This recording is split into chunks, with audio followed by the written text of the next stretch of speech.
Hello दोस्तों, welcome to easy exam point. आज के इस वीडियो में हम आपके लिए लेके आए हैं सामान्य विज्ञान से जुड़ी बहुत ही महत्वपूर्ण प्रश्न जो एग्जाम के दृष्टिकोण से बहुत ही इम्पोर्टेंट है। और जो खासकर जो अभी रेलवे का एग्ज़ाम जो आगे होने वाले हैं, एनटीपीसी ग्रुप डी या जो भी जो रेलवे में होंगे, उसमें खासकर साइंस के क्वेश्चन ज़्यादा पूछे जाते हैं। तो ये जो सामान्य विज्ञान के जो हमने सेट बनाए, खासकर जो आगे जो एग्ज़ाम होने वाले हैं उसके दृष्टिकोण से बनाया गया है। तो ये सामान्य विज्ञान का सेट 1 है। और भी सेट पढ़ना हो तो आप प्लेलिस्ट में जाकर देख सकते हैं, सभी सेट सीरीज बाय सीरीज आपको मिल जाएंगे। तो चलिए हम लोग आगे बढ़ते हैं और देखते हैं हम लोग वीडियो में क्वेश्चन को देखते हैं। और इससे पहले अगर आप इस चैनल पर नए हैं तो इस चैनल को सब्सक्राइब करें और बेल आइकन को प्रेस करें। तो चलिए हम लोग देखते हैं क्वेश्चन की ओर बढ़ते हैं। तो पहला क्वेश्चन है कि एम्पियर क्या नापने की इकाई है। तो देखिए हम लोग पहला क्वेश्चन देखें कि एम्पियर क्या नापने की इकाई है। तो इसका सही आंसर हो जाएगा ए, करेंट।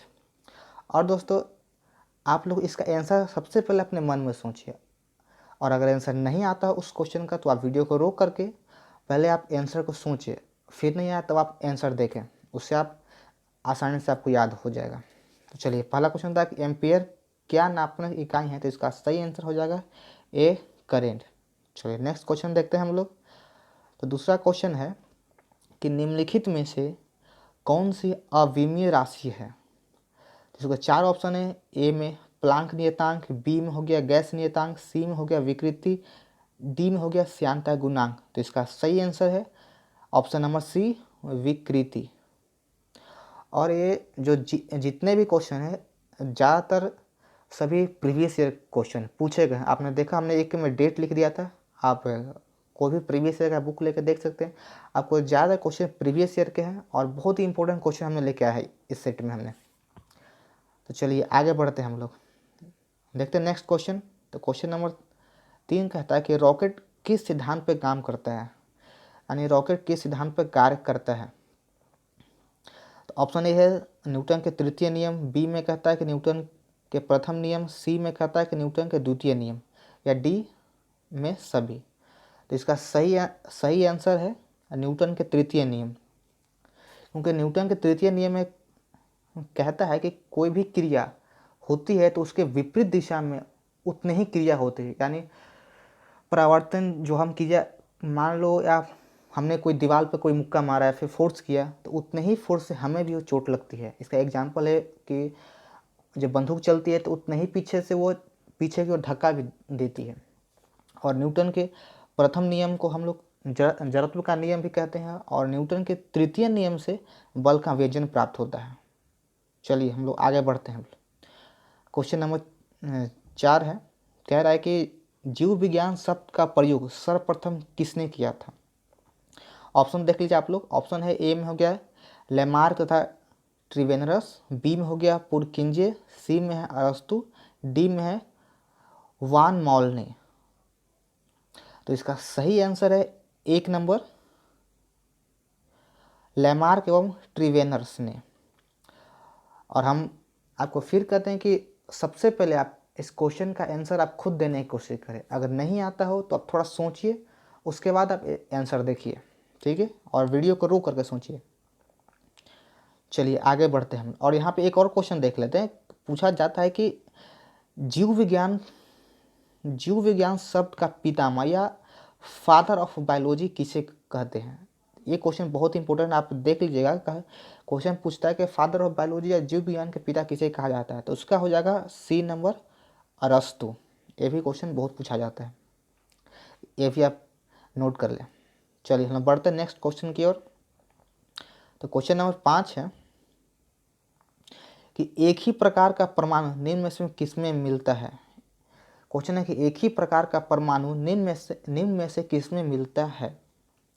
तो इसका सही आंसर हो जाएगा ऑप्शन नंबर 3, प्राकृतिक तत्व। ठीक है, कौन सा हो गया, ऑप्शन नंबर सी, प्राकृतिक तत्व में परमाणु समान होता है। चलिए आगे बढ़ते हैं हम लोग, नेक्स्ट क्वेश्चन देखते हैं। क्वेश्चन नंबर 6 कहता है कि एक भारतीय वैज्ञानिक जिसका नाम एक विशिष्ट मूल कण के साथ जुड़ा हुआ है वो कौन है। तो ऑप्शन ए में कहता है रमन, बी में कहता है चंद्रशेखर, सी में कहता है साहा, डी में बोस। तो चलिए आप लोग इसका आंसर फटाफट अपने मन में सोचिए, ठीक है। तो इसका सही आंसर है ऑप्शन नंबर डी, बोस। ठीक है, इसका आंसर क्या हो जाएगा? बोस हो जाएगा। चलिए हम लोग आगे बढ़ते हैं, देखते हैं नेक्स्ट क्वेश्चन। तो अगला क्वेश्चन है, क्वेश्चन नंबर 7 कहता है कि प्रोटॉन की खोज की थी किसने, यानी प्रोटॉन के खोजकर्ता कौन है? तो ऑप्शन ए है गोल्डस्टीन, बी में चैडविक, सी में थॉमसन, डी में फेराड। हमें पता है कि क्वेश्चन बहुत इजी और आप लोगों ने आंसर इसका सोच रखा होगा, तो इसका सही आंसर हो जाएगा ए गोल्डस्टीन। और हम लोग जानते हैं कि परमाणु को जब तोड़ा गया तो 3 भागों में बांटा गया। पहला इलेक्ट्रॉन, दूसरा प्रोटॉन, तीसरा न्यूट्रॉन। तो हम तीनों का खोजकर्ता देख लेते हैं कि इलेक्ट्रॉन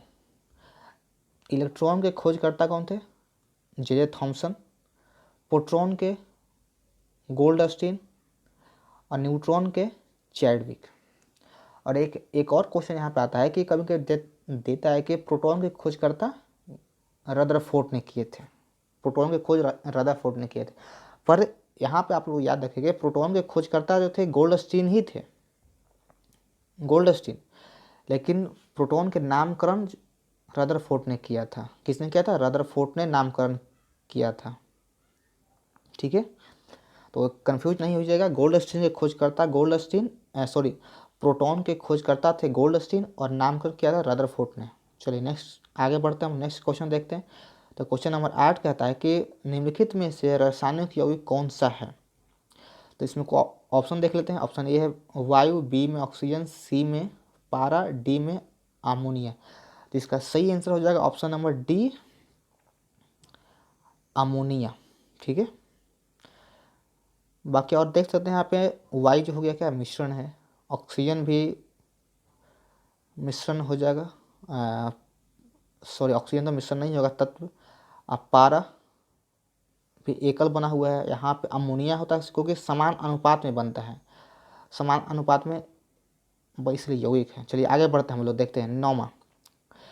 इसमें कहता है कि वृक्ष संवर्धन किसका अध्ययन है, यानी वृक्ष संवर्धन किसका अध्ययन है? तो इसका ऑप्शन ए सही हो जाएगा, वृक्षों एवं वनस्पति की खेती। इसका सही आंसर क्या है? ऑप्शन नंबर ए इसका सही आंसर है। चलिए देखते हैं आगे हम लोग नेक्स्ट क्वेश्चन।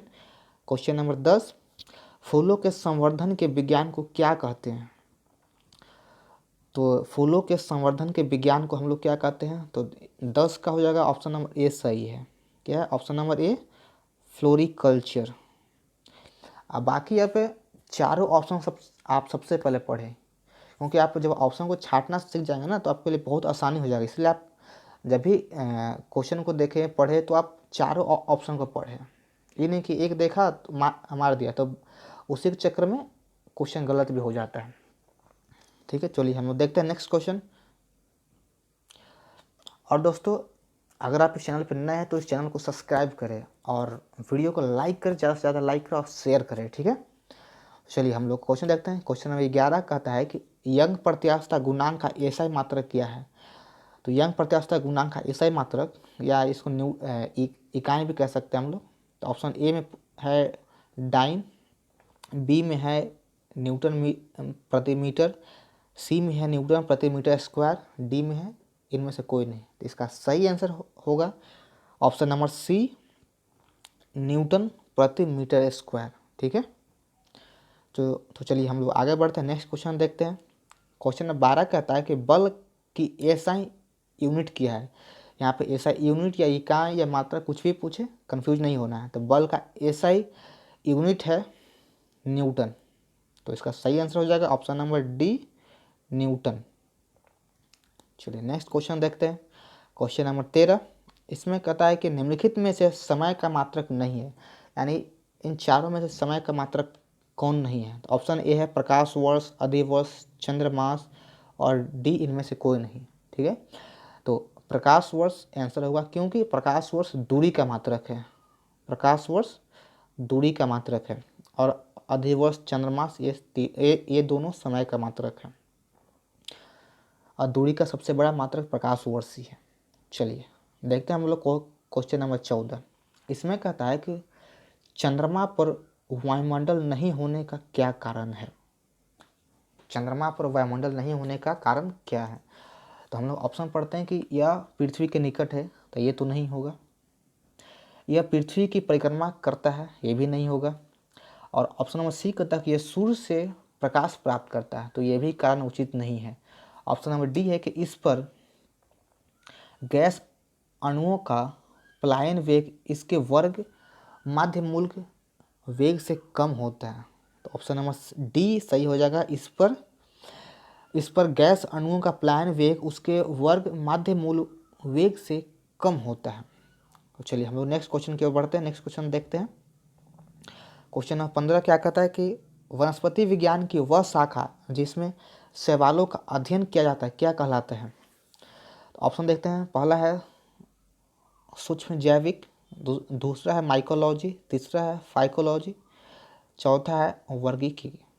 तो हम लोग देखेंगे शैवालों का अध्ययन। तो सवालों तो एक क्वेश्चन तो बहुत ही ईजी है, हमें पता है कि आप लोगों ने सबसे पहले इसका आंसर दे दिया होगा। इसका सही आंसर हो जाएगा ऑप्शन नंबर सी फाइकोलॉजी। ठीक है, चलिए हम लोग नेक्स्ट क्वेश्चन के बढ़ते हैं। और आप लोग क्वेश्चन को पहले खुद आंसर दीजिए, नहीं आया तो वीडियो को पॉज करके आप आंसर सोचिए, उसके बाद आंसर देखिए। और सभी क्वेश्चन का आंसर आप कमेंट बॉक्स में लिखें। आप इस सेट में कितने क्वेश्चन का आंसर दिया सारा आप कमेंट बॉक्स में लिखें, ताकि आपको पता चलेगा कि आपने सेट 1 में कितना आंसर दिया, सेट 2 में कितना दिया। उससे आपको एक एक्यूरेसी पता चल जाएगा कि आप कितना आंसर दे रहे हैं, कितना याद है आपको। चलिए हम लोग क्वेश्चन नंबर 16 देखते हैं। इसमें कहता है कि बॉटनी शब्द की उत्पत्ति किस भाषा के शब्द से हुई है। तो इसका सही आंसर हो जाएगा ऑप्शन नंबर 4 डी ग्रीक भाषा से हुआ, यानी बॉटनी शब्द की उत्पत्ति ग्रीक भाषा के शब्द से हुई है। चलिए नेक्स्ट क्वेश्चन देखते हैं हम लोग। तो अगला क्वेश्चन कहता है कि जब एक चल वस्तु की गति दुगनी हो जाती है तो उसकी गतिज ऊर्जा क्या हो जाती है। बहुत ही इंपॉर्टेंट क्वेश्चन है, बहुत ही ईजी है, कितने बार ये क्वेश्चन एग्जाम में पूछा जा चुका है। तो इसका सही आंसर ऑप्शन नंबर 3 चौगुनी हो जाती है। ठीक है, क्वेश्चन को ध्यान से पढ़े और वीडियो को पूरा देखें। क्वेश्चन बहुत ही इंपॉर्टेंट है और प्रीवियस ईयर के इसमें भी ज़्यादा क्वेश्चन है। चलिए हम लोग क्वेश्चन 18 देखते हैं। इसमें कहता है कि जंतु विज्ञान के जनक कहलाते हैं। तो ऑप्शन 1 है डार्विन, बी में हो गया लैमार्क, सी में हो गया अरस्तु, डी में हो गया थियोफ्रेस्टस। तो इसका सही आंसर हो जाएगा ऑप्शन नंबर सी अरस्तु। जीव और इसी को जीव विज्ञान के जनक अरस्तु या जंतु विज्ञान के जनक अरस्तु थे। ठीक है, चलिए हम लोग आगे देखते हैं।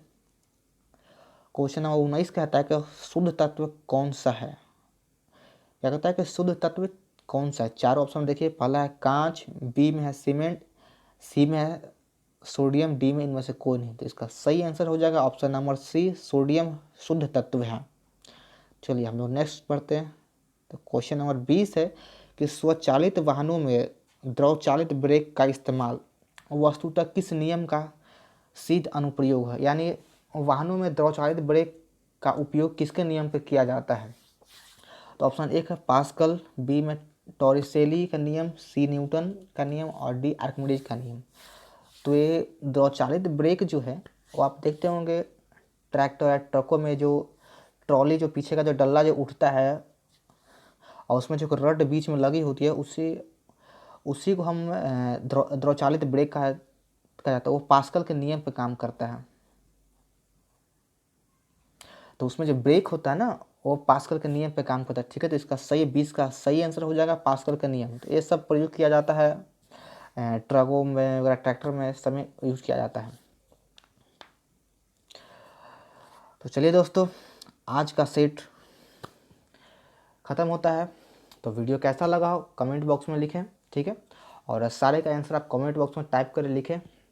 चलिए, अगर वीडियो अच्छा लगा तो वीडियो को लाइक करें और ज़्यादा से ज़्यादा शेयर करें। अगर आप इस चैनल पर नए हैं तो इस चैनल को सब्सक्राइब करें और बेल आइकन को प्रेस करें, ताकि आगे जो हमारी वीडियो अपलोड हो उसका नोटिफिकेशन सबसे पहले आपको मिल सके। चलिए फिर मिलते हैं अगली वीडियो में। Thank you, all the best.